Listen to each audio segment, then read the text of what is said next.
Hi guys, welcome to Real Talk, and in today's video I am going to be discussing my thoughts on the film Project Hail Mary. So, you guys are probably wondering, how have I seen Project Hail Mary early? Well, we kind of had an early screening at our cinema. The film actually comes out on March 20th, so definitely book your tickets for when it does come out. And all I can say, it is one of the best films I've ever seen. So they really did it close to the book. There were some parts where that there wasn't in the book, and there were loads of parts that were in, and some that just wasn't in. The first line, for example, in the book is "What's 2 plus 2?" And then the opening line in the film was 2 plus 2. Yeah, I was shocked. That was a good opener. And yeah, throughout the film, it's just an amazing film. Then obviously we meet Rocky, and the introduction to Rocky is absolutely hilarious. Obviously he's got his own ship, and obviously Grace is trying to get away because he does not know what this thing is. I think it was called Blip. Is the name of his ship was called Blip, and he kept sending like little capsules of things to Grace's ship, and he didn't want that, so he tried going away. He just kept following it, and you just kept seeing, so he moved, and then he moved along with it, and I was just that was quite a funny moment. And obviously they connected their ships together, and there was like this almost Rocky tunnel, and at the end there was Rocky. And I think I got this correct. Obviously, you only get to see a little glimpse of Rocky, obviously, with their first encounter. I think that's when they were, like, picking the material to, like, see each other through. What's the best material to, see each other through? And then, obviously, the second time, you can see him fully. And I just liked how they got their bond together throughout the film. That was nice to see. Cinematically, amazing. Like, the visuals, the acting, the sound effects, the production, everything about this film was good. And then obviously they go to this planet. I think I'm trying to remember what the planet name is. I think it was Planet Adrian, or I think there was the name Adrian mentioned. I'll put something on the screen if I'm wrong, or if I'm right. But there was this planet. It was like this green orange planet, and he got these slides out. And obviously this is where the most beautiful scene happens, of all these colours. Obviously he couldn't see it, but that's what he could see through the little, like, the things that you can see, like cells and shit. Because that was all of them pink things was the cells floating in the air. So obviously he couldn't see that with his eyes. And they had to send down they used the term like fishing. So they had to make like a fishing contraption, and they sent it down to this planet to collect these the cells. And obviously that was the most intense scene in the film, because obviously shit goes wrong, it comes back up, something hits his head. Obviously you've got Grace, he passed out, you got Rocky inside panicking. He's like, Grace, return, come back, or whatever, abort. And he's like, no, I ain't gonna do that. So obviously he gets back in. Fine. Obviously you're gonna have parts where you're like, oh shit, yeah, he ain't gonna make it. Like, they literally set it up to make it seem like he's not gonna make it. Obviously every film's gonna do that, but I think they played that off well. And then obviously he's safe until something goes wrong. There's a hole in the ship, and what I remember, I think something was eating the fuel. I think that's linked to it. I'm not quite sure. I'm going to see it for a second time on the 20th, which I'm really excited for to see again. And there was a hole in the ship for I think it was just some like materials burning through the ship. Then they had to obviously split part of the ship off, and it was like such a rush because it was spinning. Everything was so intense.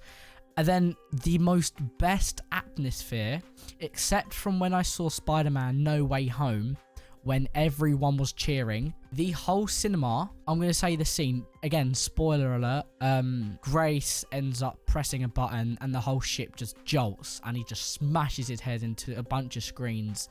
It's like basically his control panel to control the ship.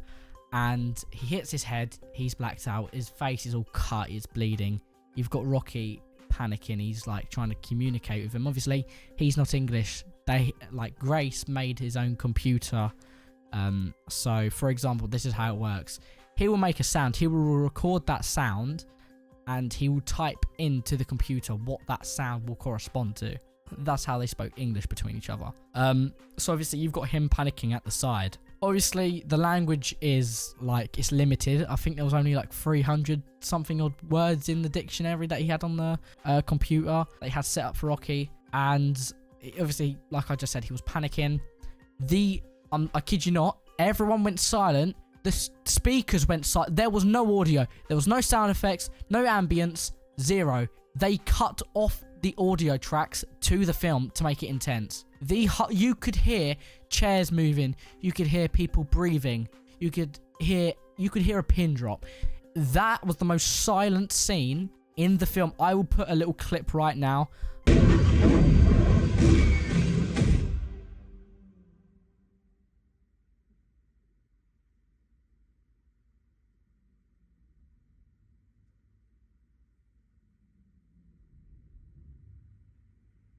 Everyone went silent. Obviously, I saw it in IMAX, so there's a lot of people.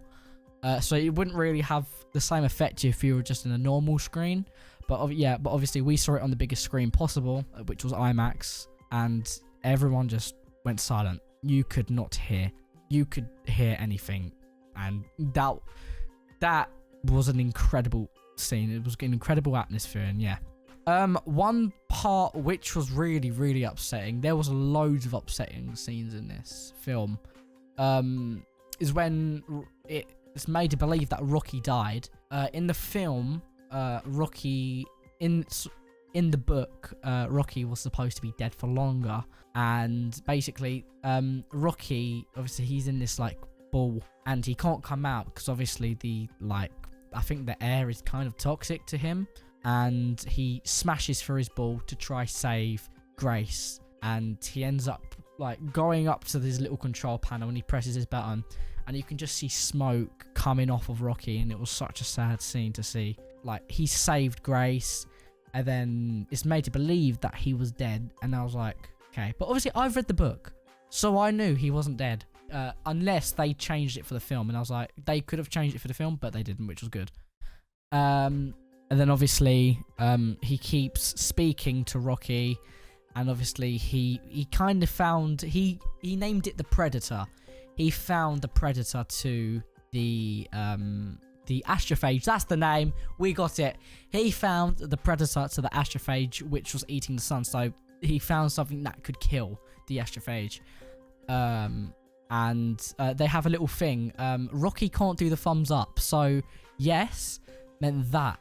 In that language. So when Rocky says, "Did you find the Predator to the astrophage?" Grace went, which basically means, yeah, he did, because it's basically opposite. And then the ending, to me, it was different from the book. The book made it so you could decide what happened. Does he go back to Earth, or what does he do? What does he do? Does he die in space, or does he go back to Earth? In this, we got the ending of obviously a bunch of Rockies, like their type of like species, they make like his own like globe type thing. Like they make his own, you could see that there was like a kind of like a barrier, and they made a house, they made the sea, they made a beach, they made a classroom to teach these little rock things. So I think the ending for me was the most disappointing, but when I say this is one of the best films I've ever seen, I'm not joking. I mean, is it the best? I can't. It's a hard decision to say it's the best, because it beats Interstellar. In terms of soundtrack score, nah, Interstellar wins. He's got Hans Zimmer. Like, you ain't beating that. Cinematically as well, Interstellar.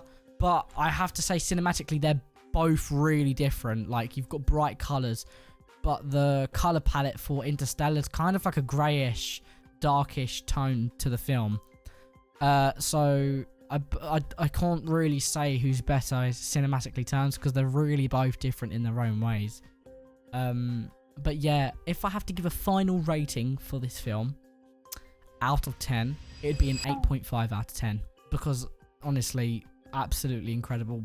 You had emotion, you had depth, you actually had plot. The plot in Interstellar was, I'm not being funny, it was a really interesting plot towards the first half of the film, but it really, really lacked in the second half. So Project Hail Mary is better than Interstellar, and I'm not being paid. Don't worry, I've seen TikTok saying, have you been paid to say it's better than Interstellar? No, Project Hail Mary is just better. And also, guys, as you know, I collect a bunch of film memorabilia.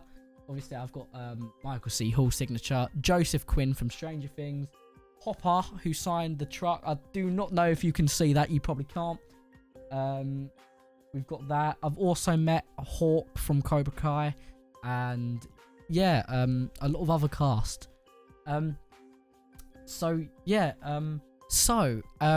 What is the next thing that's coming into my film memorabilia collection? And that is a Ryan Gosling Project Hail Mary poster. Here it is on the screen right here. This is it.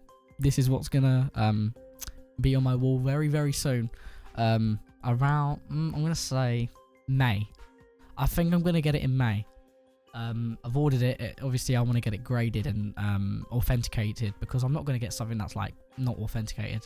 So yeah. Obviously, all of these ones were in person. Like, I've met every other actor, but I kind of haven't met Ryan Gosling, so I kind of had to order that. And since it's such a good film and he's such a good actor, had to get it. So yeah, thanks so much, guys, for watching this video. Please go down there. Let me know if you've read the book or if you've seen the film. If you guys were in, if you guys did manage to get an early screening to the film, let me know what you thought. I thought it was incredible. So thanks so much, guys, for watching. I'll see you in the next one.